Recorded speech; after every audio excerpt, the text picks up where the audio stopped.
तमाम हरियाणा वासियों को 55वें हरियाणा दिवस के उपलक्ष्य में बहुत बहुत शुभकामनाएं। और आज एक एक हरियाणवी को गर्व है कि हमारा प्रदेश इन 55 सालों के सफ़र में चाहे किसी का नेतृत्व रहा हो, प्रगति के पथ पर चढ़ा है। दिन प्रतिदिन एक छोटा प्रदेश होने के बावजूद भी हमारे इंडस्ट्रियलिस्ट ने, हमारे एजुकेशनिस्ट ने, हमारे स्टूडेंट्स ने और ख़ास तौर पर हमारे खिलाड़ियों ने दुनिया भर के अंदर इस छोटे प्रदेश का नाम रोशन किया।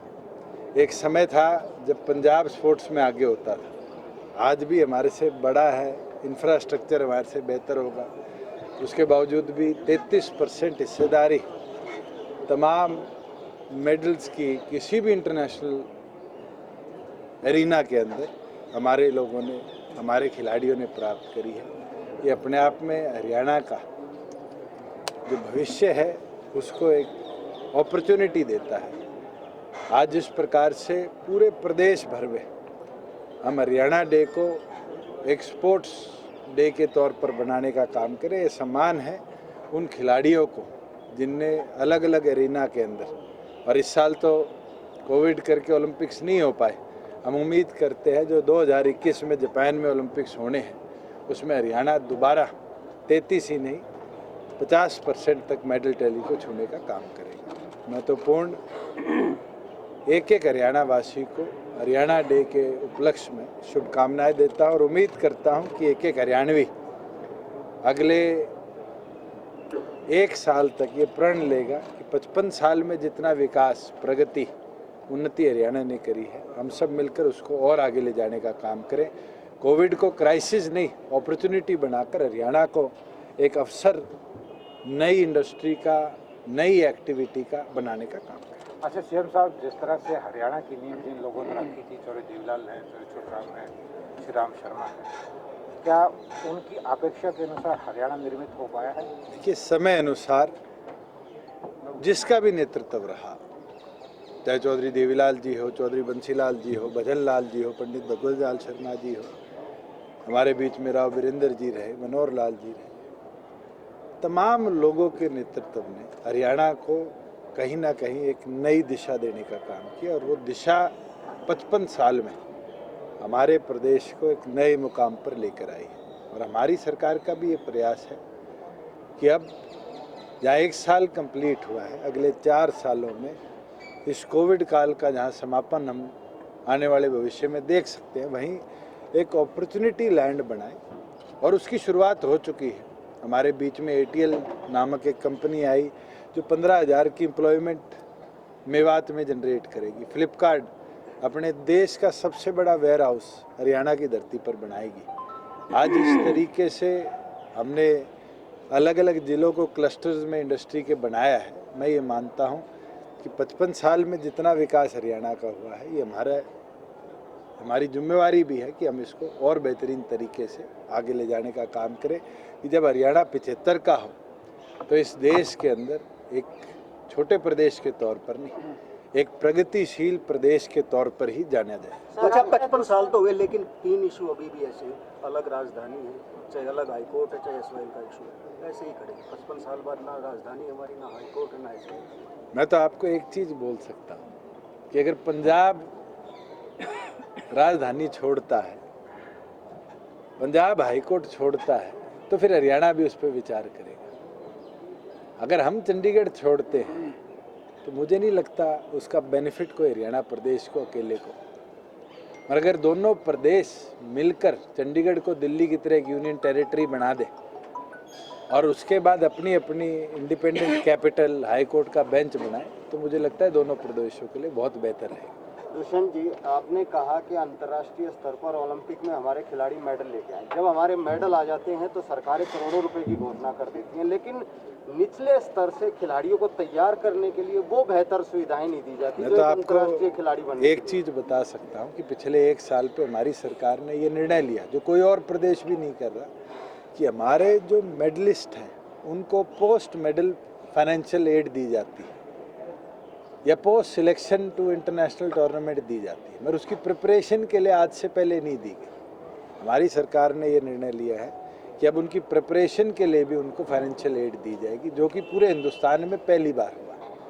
दूसरी ओर पर जहाँ स्पोर्ट्स एक्टिविटी को बढ़ाने की बात है, आज ग्रामीण अंचल में जहाँ बड़ी ज़मीन होल्डिंग्स नहीं है, मगर खिलाड़ियों की तैयारी के लिए आज बेसिक फैसिलिटी जैसे शेड है और है, ये प्रोवाइड करने के लिए व्यायामशाला हो, मिनी स्टेडियम्स हो, हमने डेवलप करने शुरू करे। हमारे अनेकों अर्बन एरियाज़ के स्टेडियम थे जिनमें अब तक सिंथेटिक कोर्ट नहीं थे। अब तो गुहाना आपके पड़ोस में है, छोटी सी म्यूनसिपल कमेटी है, आप जाकर देखो, उसमें भी आपके रोहतक जैसा 6 लेयर का सिंथेटिक स्टेडियम हमने डेवलप किया है। और इसी सोच के साथ किया है कि आज ग्रामीण अंचल से अच्छी फैसिलिटी देकर खिलाड़ियों को हम ताकत दें। आने वाले समय में मेरी संदीप सिंह जी से भी इस बारे में चर्चा हुई है कि हम जो रूरल स्पोर्ट्स हैं उनको जैसे पंजाब कराता है उसको भी डेवलप करें। और मैं ये मानता हूँ 2021 का जो फिट इंडिया कैंपेन का एक बड़ा हिस्सा है खेलो इंडिया, जब वो हरियाणा की धरती पर होगा तो कहीं ना कहीं स्पोर्ट्स पर्सनल्स को एक नई अपॉर्चुनिटी हम देंगे। सर, गठबंधन को 1 साल हो गया है। वहीं भूपेंद्र सिंह हुड्डा कहते हैं कि विफल सरकार रही है, क्राइम बढ़ा, बेरोजगारी। और इसी में सवाल है, भूपेंद्र सिंह हुड्डा ने कहा है कि जो हरियाणा डे पे आज हमने उनसे बात की तो उनका ये कहना है कि 2014 से आप सारे रोहतक के पत्रकार हो, एक चीज़ तो मैं आज आपसे पूछ लेता हूँ, 10 साल मुख्यमंत्री रह लिए, 6 साल उसके बाद हो गया, पहले MP भी रहे कई बार, वो हरियाणा नहीं बोल सकते, हरियाणा बोलेंगे। पहले उनको हरियाणा डे पर ये शपथ तो दिलाओ कि हरियाणा नहीं है, हरियाणा है हमारे प्रदेश का नाम। हरियाणा और बोलते हैं। आप रिकॉर्डिंग देख लेना। मगर जहाँ दूसरी ओर आपके सवाल की बात है, भूपेंद्र सिंह हुड्डा जब गठबंधन की सरकार बनी उस दिन कहने लगे कि महीने में सरकार गिर जाएगी, 3 महीने में सरकार गिर जाएगी, 6 महीने में सरकार गिर जाएगी। आज मजबूती के साथ 1 साल सरकार का हुआ, प्रदेश में बड़े बदलाव भी लाए हैं।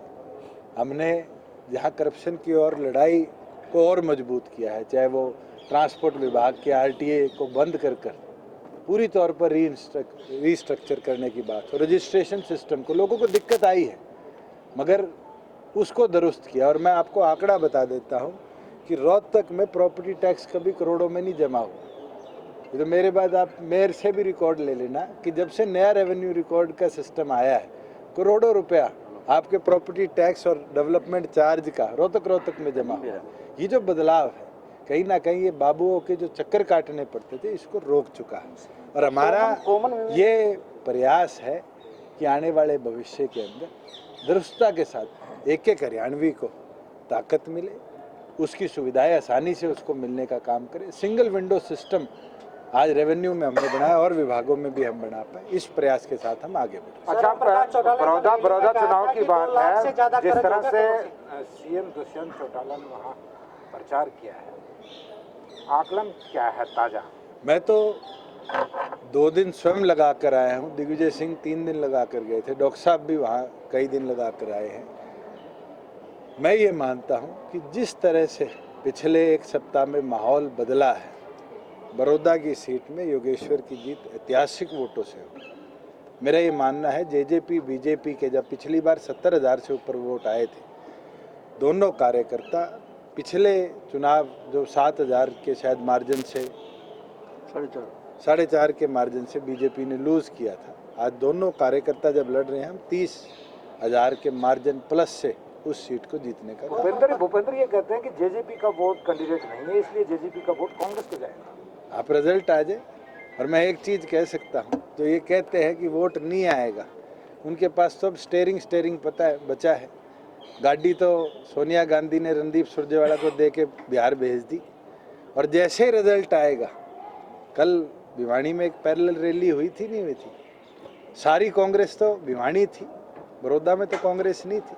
तो आप ये देख लेना, वो स्टेयरिंग भी छीन कर कांग्रेस उनसे किसी और को देने का काम करेगी।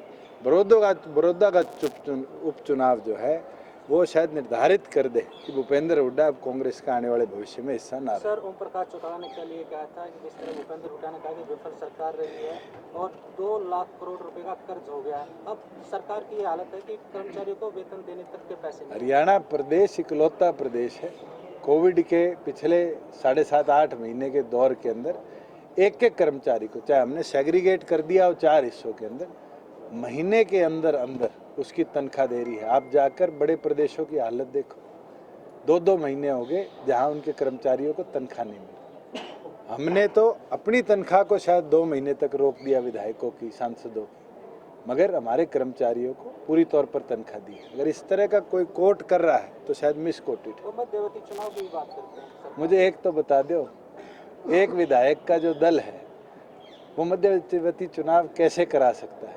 और भूपेंद्र हुड्डा कहते हैं कि मध्यवर्ती चुनाव होगा। 31 पहले थे, 30 ही उनके हुए, हमारा तो कोई कम नहीं हुआ। श्री कृष्ण जी आज हमारे बीच में नहीं रहे। 30 के अगर 31 होते हैं तो भी राज कैसे पलटेगा? वो तो वो बात होगी, 2 छोरे बैठे बात कर रहे थे कि तुम कितने भाई हो, अगला कहता है 3 हैं, तो पूछता क्यों पूछा? कहते इसलिए पूछा, 4 होते तो ताजमहल बना देते। तो ये हालत है भूपेंद्र हुड्डा की कि वो बड़ौदा के ऊपर तो राज पलटने की बात करते। कुमारी अच्छा, सरजा का सीएम बल्लभगढ़ साहब। में विरोध हुआ है, बीजेपी कार्यकर्ताओं ने एफआईआर दर्ज की है, इस पे क्या कहेंगे? जो कुछ बल्लभगढ़ की दुर्घटना में हुआ बड़ा निंदनीय है, और उसके ऊपर सरकार ने एक SIT भी बना दी है, और उसके ऊपर 10 दिन के अंदर चार्ज फ्रेम कर चालान कोर्ट में पेश करने के लिए हमने आदेश दे दिए। कड़ी से कड़ी कार्रवाई उन दोषियों के विरुद्ध। को ये विश्वास पहले भी दिला चुका हूँ, अब भी दिलाता हूँ कि हम, क्योंकि सुप्रीम कोर्ट के अंदर सब जुडिशियल मैटर है डिवीजन ऑफ वाटर का, जैसे ही उनके दिशा निर्देश आएंगे, हरियाणा प्रदेश में तो SYL का निर्माण पूरा हो चुका, केवल मात्र पंजाब से कनेक्टिविटी की बात है। मैंने स्वयं जब प्रधानमंत्री से मुलाकात करी थी, उनसे भी आग्रह किया था कि वाटर स्टेट सब्जेक्ट ना रहे। वाटर जब तक सेंटर सब्जेक्ट नहीं बनेगा और केंद्र सरकार देश भर की नदियों को, जो अटल बिहारी वाजपेयी जी का सपना था, जोड़ने का निर्णय नहीं लेगी, तब तक प्रदेशों के अंदर पर्याप्त पानी की जो मात्रा चाहिए, जिस तरीके से हमारा ग्राउंड लेवल वाटर दिन प्रतिदिन डिप्रिशिएट कर रहा है, जब तक वो दुरुस्त नहीं होगा प्रदेश प्रगति पे नहीं जाएगी। और मैं उम्मीद करता हूँ कि जिस तरीके से पिछले दिनों सुप्रीम कोर्ट का आदेश हरियाणा के फेवर में आया था कि SYL का निर्माण होना चाहिए, डिवीजन ऑफ वाटर का भी जल्दी से फैसला आए और हरियाणा को उसका अधिकार। कुमारी सरजा का जो विरोध हुआ है, अच्छा सीएम साहब, एक अंतर्राष्ट्रीय मुद्दे की बात है। जिस तरह से फ्रांस के अंदर कट्टरवाद के ऊपर फ्रांस सरकार ने लगाम लगाई है, लेकिन वहां लगाम लगाने के बावजूद प्रदर्शन इंडिया में हो रहे हैं। आप इस चीज को किस दृष्टि से देखते हैं? सर, छोटू राम कहा करते थे, भोले किसान 2 चीज़ पहचान ले, एक बोलना सीख ले, दुश्मन पहचान ले। और चौधरी देवीलाल जी ने उस चीज़ को आगे ले जाकर दिखाया कि हमारे नागरिकों को बहकाना आसान है, समझाना मुश्किल है। मुझे लगता है दूसरे देशों की बात में हमारे देश में अगर इस तरह का विरोध हो तो इसका मतलब लोग उसको बहकाने का काम कर रहे हैं। और ये चीज़ केवल मात्र फ्रांस वाली बात पे नहीं है। आपने खुद देखा कि 3 कृषि कानूनों पे किस तरीके से विरोध हुआ, और आज वही मंडियाँ दुरुस्ता के साथ चल रही है, वही MSP 1 की बजाय हरियाणा में तो 6 फसलों पर मिल रहा है, और उसके साथ साथ किसान को ये अपॉर्चुनिटी मिल गई कि वो कहीं भी जाकर अपनी फसल को बेच कर आने का काम कर सकता है। तो मैं इतना ही बोलना चाहूँगा कि समझाना ज़रूरी है, और जितना हम समझा पाएंगे उतनी दुरुस्ती के साथ अपने प्रदेश और देश को आगे चलाएंगे।